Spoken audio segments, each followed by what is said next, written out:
بسم الله الرحمن الرحيم، والصلاة والسلام على أشرف الأنبياء والمرسلين سيدنا محمد وآله الطيبين الطاهرين. من أهم ما يحتاجه الإنسان في حياته هو تغيير العادات السيئة في نفسه.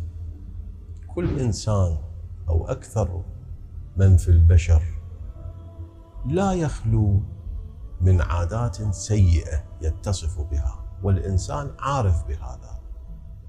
الإنسان على نفسه بصيرة، يعرف أنه يتسم بسمات سيئة أو بسمات حسنة،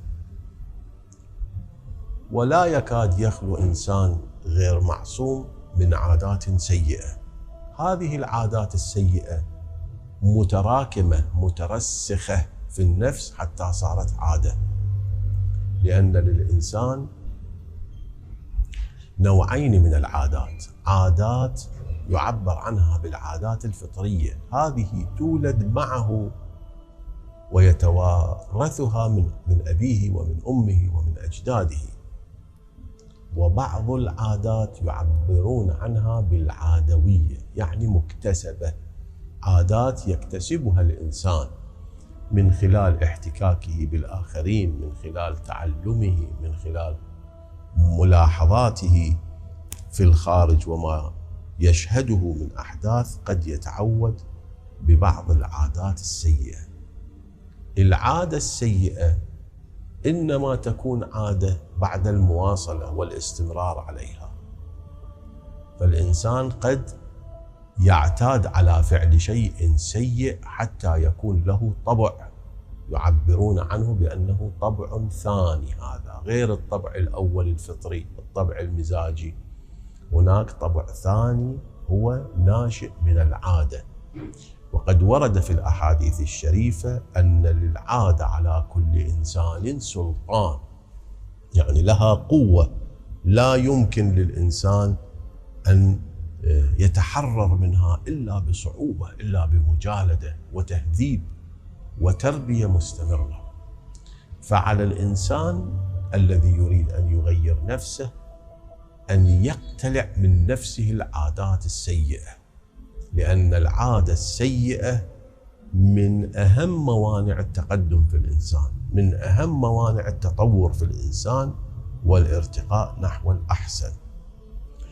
أضرب لكم مثالا، هذا المثال فيه عظتان: عظة ما نتحدث عنه وهو العادات السيئة، وفي نفس الوقت العظة التي تفسر لنا وجه بعض الاختلاف وبعض التنازع الذي يحصل في المجتمع بين الناس، الذي حينما نحلل هذا النزاع في الحقيقة نجد أن منشأه هو العادات السيئة.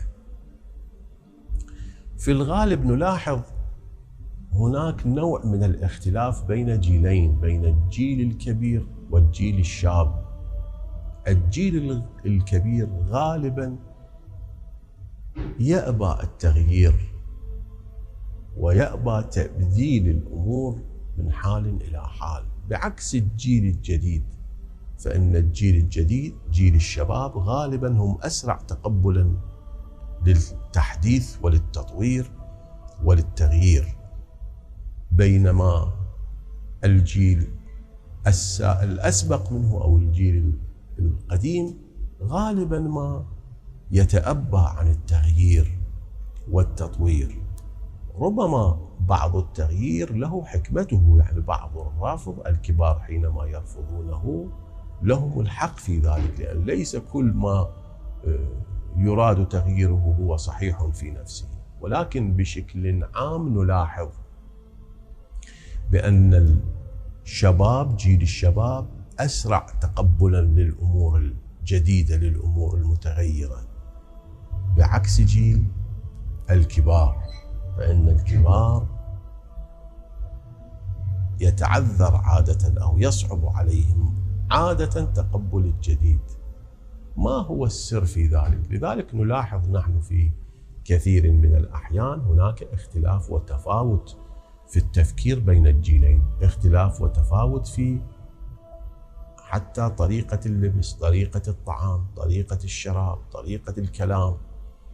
النكتة الفارقة بينهما هي العادة، فإن الجيل الكبير تعود على نمط من الحياة، وهذا النمط صار راسخا في نفسه بحيث يصعب عليه تغييره، بخلاف جيل الشباب فإنه بعد لم يتعود، لم تصبح عنده العادات راسخة في النفس بحيث يصعب عليه التغيير.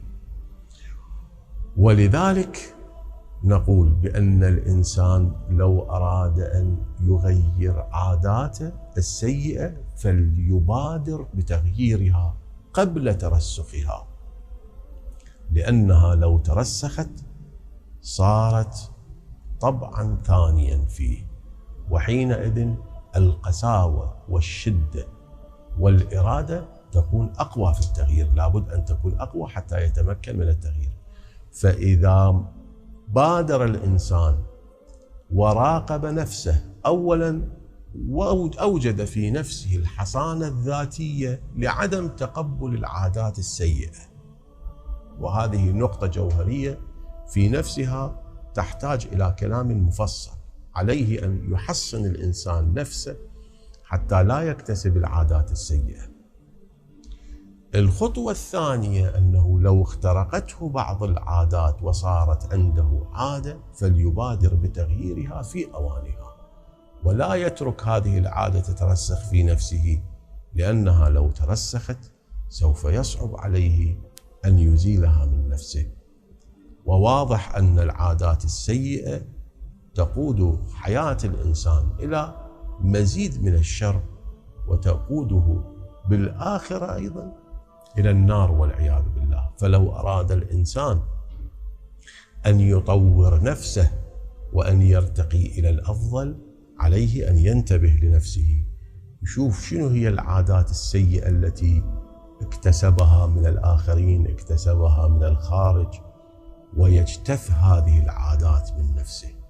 أولا يجعل لنفسه الحصانة الذاتية، ثم يزيل هذه العادات التي تخترقه. ولا تختلف هذه العادات السيئة من حال إلى حال.